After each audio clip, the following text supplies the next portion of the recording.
What if there is a single verse, not a long prayer, not a complex ritual, that Jewish communities across 30 centuries have returned to specifically in moments of financial threshold? A verse the Kabbalistic masters said contains, within its few words, a complete map of the laws governing the opening of abundance? And what if the tradition prescribed a 7-day practice around this verse, morning and evening, that has consistently produced a shift in the person who performs it? Not a guarantee, not a formula that bypasses wisdom and effort, but a 7-day practice that the sages said opens something specific in the spiritual architecture of the person who undertakes it, something that allows the provision already available to them to actually begin flowing. Tonight I will reveal which verse this is, what the Kabbalists said it contains, and the exact 7-day practice as transmitted through the tradition. We begin in Prague in the winter of 1609. Rabbi Yeshaya Horowitz, known throughout the Jewish world as the Shela, was at that time the Rabbi of Prague, the most significant rabbinical position in the German-speaking Jewish world. A delegation of merchants from the community came to him with a collective question. 3 years of grinding economic difficulty, markets contracting without warning, partnerships dissolving, the accumulated weight of uncertainty compounding year by year. All of them felt that something in their relationship with abundance had become blocked in a way that none of their individual efforts seemed to reach. The Shela listened to the entire afternoon of accounts. Then he said, "Each of you has been approaching this individually, but what you are describing is a collective condition, and collective conditions require collective practices. I am going to give you a verse and a 7-day practice that you will perform together, all of you, on the same days, with the same verse, because the power of communal practice is not merely the sum of the individuals, it is something greater." He opened his Tehillim to a specific page, read a verse aloud, and then said, "This is the verse, and let me teach you what it contains." The verse is from Psalm 81, verse 11. In transliteration, Ani Adonai Elohecha, ha ma'alcha me'eretz Mitzrayim, harchef picha va'amalehu. In translation, I am the Lord your God, who brought you up from the land of Egypt.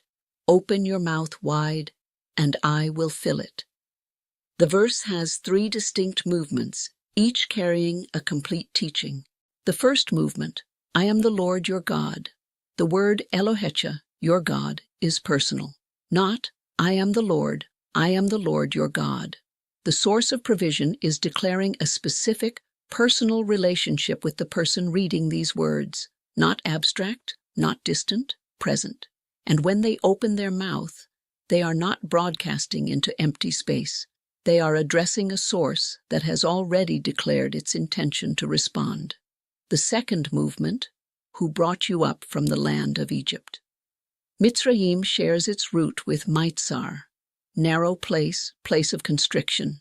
The Exodus is the archetype of every movement from financial difficulty to open provision.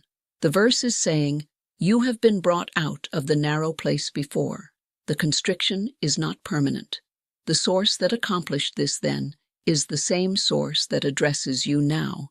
This is what the tradition calls zikaron, operative memory, not nostalgia. Historical testimony about how the source behaves. The third movement, open your mouth wide, and I will fill it. The Ari of Safed, Rabbi Yitzchak Luria, taught his students, the amount that flows into a vessel is determined not by how much the source wishes to pour, but by how wide the vessel has been opened. The source does not withhold. The source is always pouring. What varies is the opening.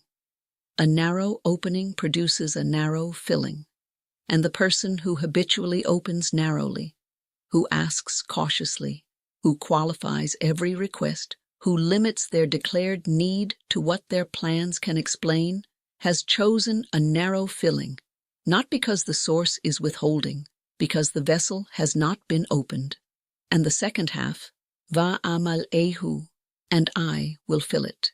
Not I will consider filling it. Not I will fill it if you deserve it, and I will fill it. The promise is as unconditional as the opening it requests. The Shelah told the merchants, most people are not filled because they do not open.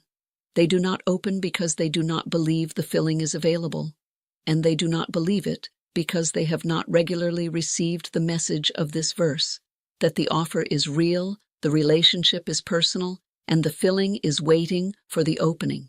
This is what the 7-day practice is designed to do, not to petition the source, but to receive, over 7 days of morning and evening engagement, the message this verse contains, until it has been received not merely by the mind, but by the deeper levels of the person where genuine belief and genuine opening actually live. The practice is this. On each of the 7 days, you read the verse twice, once in the morning before the day begins, and once in the evening as the day settles. The morning reading is the opening. You receive the declaration of personal relationship before the practical concerns of the day rush in. The evening reading is the remembering. You look back over the day just ending for one specific moment, however small, in which something constricted opened, one piece of evidence that the pattern is operative now. After the evening reading, write one sentence, not a petition, a declaration, in present tense, in your own words, of what you are opening wide to receive, not what you wish for, what you are declaring available, what you are receiving as already arriving. This sentence practice is the most demanding part. Most people discover they cannot write it without qualification. I am opening to more income, if I deserve it. The qualifications arrive automatically. Writing the sentence, seeing the qualifications, and removing them day by day is one of the most precise diagnostic tools the tradition has produced. The Shelah asked the merchants to begin together on a Sunday and return 14 days later. 12 of 15 returned. 10 described the same pattern. The first 2 days felt mechanical. The verse was familiar. They assumed they understood it. But between the 3rd and 5th day, something shifted.